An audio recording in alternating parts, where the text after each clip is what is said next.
Енормно високите неколкукратно зголемени сметки за струја, покачувањето на цените на нафтените деривати, како и сега веќе законската обврска, минималецот да биде 18.000 денари, ќе ги уништи малите и средни предпријатија.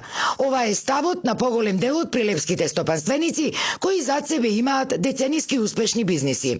Велат дека со зголемувањето на минималецот, владата прави гол популизам и невозможна мисија. Продуктивноста треба да биде зголемена, да имаме ние како компании поголема маржа за да можеме да му дадеме на работниците поголема плата. Ние сакаме да ги зголемиме, тоа е окей. Ние знаеме дека и со 18.000 денари минималец, една фамилија, посебно каде што еден човек може би работи и со тие 18.000 треба да го помине месецот, е невозможна мисија, но мораме да ја гледаме страната и на работодавците. Како ние ќе издржиме? Тоа ќе оди на намалување и зголемување на бројот на вработени. Друго не гледам. Друг пак, исто така реномиран и над 30 години, успешен стопанственик во дрвопреработувачката дејност со над 80 вработени, вели дека веќе започнал процедура за затворање на својата компанија. На цела плата од 30.000 евра со 20% нагоре, тоа се дополнителни трошоци од 6.000 евра. Плюс придонесите кои се 50%, тоа се 9.000 евра. Мене сега за 9.000 евра ми се зголемени месечните трошоци само за плата.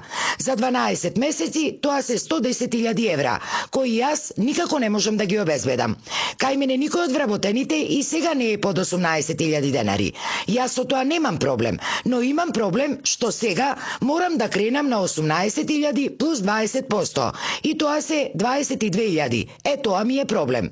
Јас постепено може би ќе им давав 19.000, па 19.500, па може би и 20.000. Ама јас сега од 18.000 да зголемам на 20 или 25.000, тоа не го можам. Или на некој што зема 25.000 да му дадам 30.000. Тоа не го можам, а ке морам.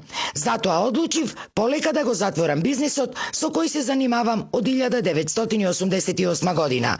Револтирано објаснува нашиот соговорник. Инаку и двајцата долгогодишни и успешни македонски бизнисмени единствени се во ставот дека полоша економска клива во земјава немало никогаш досега. Тие сметаат дека ова ќе биде почетокот на крајот за многу мали и средни предпријатија.